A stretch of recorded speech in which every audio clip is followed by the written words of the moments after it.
એ બાબા હતા એ અદૃશ્ય થાય છે અને આ બાજુ આત્માદેવ, તેના પિતા ખેમચંદ અને આ રૂપાદેવી, તે જ સમયે તે ક્ષણે એ ત્રણેયનું પ્રાણ પંખેર ઉડી જાય છે.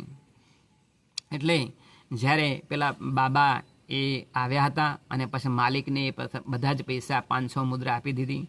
એટલે માલિકને પણ એ હાશકારો થયો કે મેં ઘણું બધું દેવું કર્યું હતું, પરંતુ આ બાબા એ ફરીથી મને આવી અને આ મને પૈસા આપ્યા છે.